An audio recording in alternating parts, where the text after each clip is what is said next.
It is the morning of August 24th in the year 79 AD. The sun rises over the Bay of Naples, burning gold over the water, the same way it has risen every day for centuries. In the streets of Pompeii, the city wakes up. A slave lights a fire beneath the stone counter of a bar in the Via dell'Abbondanza. He stirs a pot of spiced wine left from the night before. The smell fills the street. A man sitting outside calls for a cup. He pays 1 aes. The day has begun. This is what archaeologists found when they excavated the Thermopylae of Pompeii. Food still in the pots, nuts in ceramic bowls, the remains of duck, pig, fish, and even sea urchin, detected through chemical analysis of residue left inside the stone containers. These were not restaurants in our modern sense. They were the fast food of the ancient world, over 150 of them lining the main streets of a city of perhaps 20,000 people. You stopped, you ate, you moved on. And on the morning of August 24th, in that bar near the amphitheater, owned by a man named Vetutius Placidus, someone stopped and ate and moved on, and left no record of what they were thinking. Walk further down the street. The city is alive with noise, the sound of mills grinding, the smell of fresh bread. More than 30 bakeries operated within the walls of Pompeii. At the bakery of Modestus, 81 loaves were found still inside the oven when excavators broke through nearly 2,000 years later, divided into 8 portions each, round and slightly charred, almost 2 millennia overcooked. Someone put them in that oven on the morning of August 24th and never took them out. The streets are covered in words. Every wall is a message. Pompeii may be the most extensively graffitied city in human history. Over 11,000 inscriptions survive, painted and scratched into plaster and stone. Some are crude, some are tender, some are political.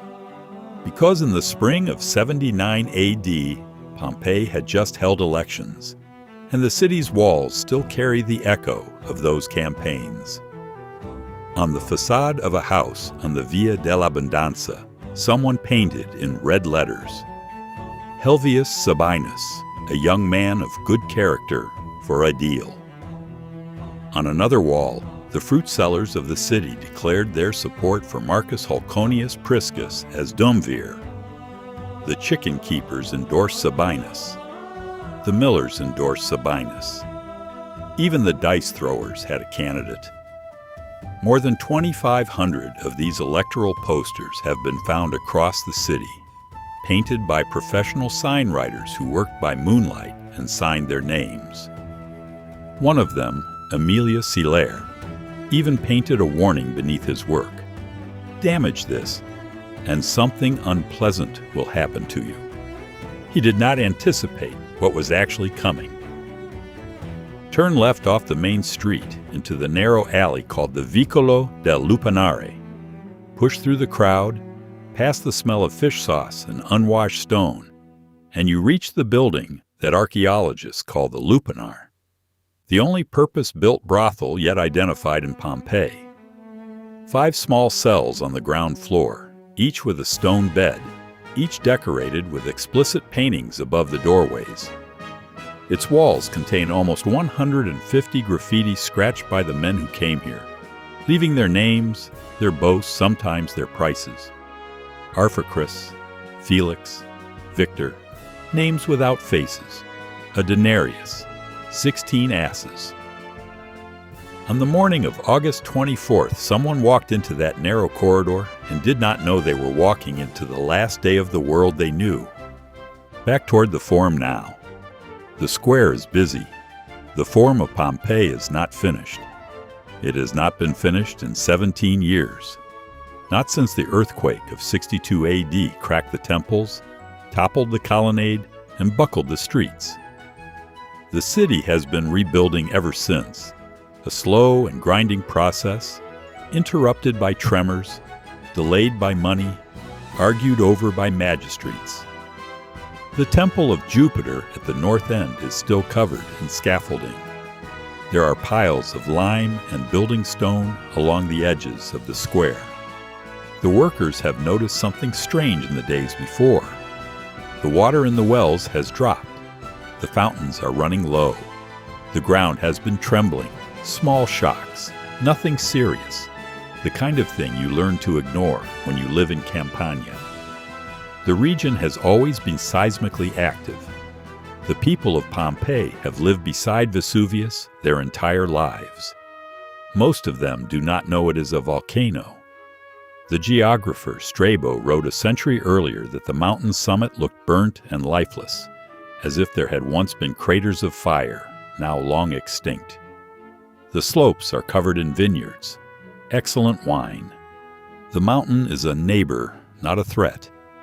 It is now past noon. The date, August 24th, falls just after the festival of Vulcan, the Roman god of fire. Somewhere in the city, men are settling debts. We know this because the records of a banker named Lucius Caecilius Jucundus survive in Pompeii. Wax tablets documenting transactions, rents paid, loans settled, auctions recorded. Ordinary commerce, ordinary life. A family in a house near the Herculaneum Gate is preparing the main meal of the day. Cena, the Romans called it, taken in the late afternoon. In the kitchen, something is cooking on the hearth. A bird, perhaps, and a piece of wild boar. The smells move through the atrium and out into the street. In the triclinium, the dining room with its 3 long couches arranged in a U, the table is being set. The wall paintings around them show couples reclining together, banqueting scenes in warm reds and deep greens. Someone has lit the oil lamps. The afternoon light is beginning to soften. And then, around 1 p.m, the sky changes. Pliny the Younger, 18 years old, is 17 miles away at Misenum, on the northern shore of the bay. He is sitting with his uncle, the naturalist Pliny the Elder, who commands the Roman fleet. His mother points at the sky. They look south, toward the mountain. A cloud is rising, not the low white clouds of late summer. Something different. A column of dark material shooting upward from the summit of Vesuvius and then spreading outward at the top. Pliny will write later, like an umbrella pine, like a vast tree growing from the crater into the atmosphere. In Pompeii, they can see it directly. It is 9 miles away. The mountain is erupting. For a while, perhaps an hour, perhaps 2, the city does not fully understand what it is seeing. The initial explosion that morning, just before noon, would have sent a fine ash drifting to the east, away from Pompeii. A small tremor, a distant sound. Then the great column rises. Vesuvius had not erupted in 700 years. There was no living memory of what this mountain could do. By mid-afternoon, pumice begins to fall. Not ash, pumice. Small, light stones thrown from the eruption column more than 20 kilometers into the stratosphere, now raining down on the city like hail. You could walk through it at first. You could cover your head with a pillow, as Pliny the Younger describes people doing. The pumice is warm, but not burning. It accumulates on the streets, on the rooftops, in the courtyards. The rooftops begin to buckle under the weight. This is when the city divides. Some people leave. Many people leave. The road out toward Herculaneum, toward Stabiae, toward Nuceria. People grab what they can carry: coins, jewelry, a box of silverware. Several groups of survivors have been found on the roads outside the city walls, carrying their most precious belongings, struck down as they fled. One of them was holding a bag of gold and silver coins totaling 1,090 sesterces, probably a day's worth of trade takings, clutched in a fist that the volcanic debris preserved in its exact position for 2,000 years. Others stay. Perhaps they believe it will pass. Perhaps they cannot move. A dog, tethered to a chain in a house near the city center, cannot escape. A pregnant woman in a garden near the Herculaneum Gate does not make it to the road. A family in a house in the southern part of the city retreats to a back room and waits. The pumice rises through the night. 2 meters, 3 meters. The streets fill like bowls.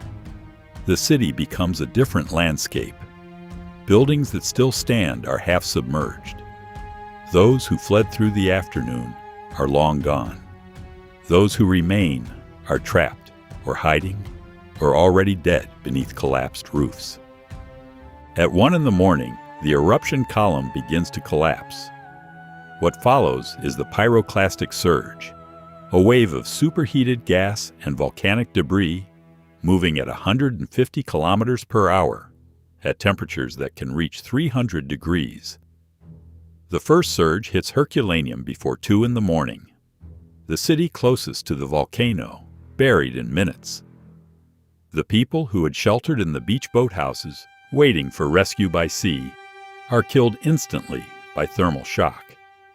Their bones are found today, still stacked where they fell. Pompeii is further away. It has more time, but only hours. At 6:30 in the morning on August 25th, the surge reaches the north wall of Pompeii. The gases precede it through the streets. Carbon dioxide, hydrogen sulfide, sulfur dioxide. The weakest fall first. Then the surge itself, a wall of heat and matter, moving through the city at speed. It is over in minutes. The baker who put 81 loaves in the oven never came back for them. The food in the pots at the bar in the Via dell'Abbondanza sat in the stone containers for 19 centuries. The electoral posters on the walls of the houses remain, still readable, still asking voters to elect men whose names are now known only because their city died. Archaeologists working at Pompeii in recent decades have found something remarkable about that last morning. The cesspits outside the bakery near the house of Caius Julius Polybius had been emptied and cleaned just days before the eruption. The waste was still piled in the alleyway. Someone had planned to come back and move it. The painters working inside a house near the Forum had left their pots of paint and a fresh bucket of wet plaster on the scaffold when the eruption began. When the scaffold collapsed, the plaster bucket fell and splashed across the prepared wall. That splash is still there. The wall is still there. Pompeii did not freeze in time. Time ended in Pompeii. There is a difference. Frozen things can be thawed. What the volcano did was stop the clock permanently in the middle of an ordinary morning with bread in the oven, wine in the cup, someone's name on the wall, and an election that had just been decided. The last day of Pompeii was not dramatic. It was Tuesday. It was errands and debts and arguments about politics and breakfast and the smell of fresh bread and the mountain on the horizon that everyone had always lived beside and nobody had ever truly feared, until the sky changed. And the day that began on August 24, 79 AD never ended.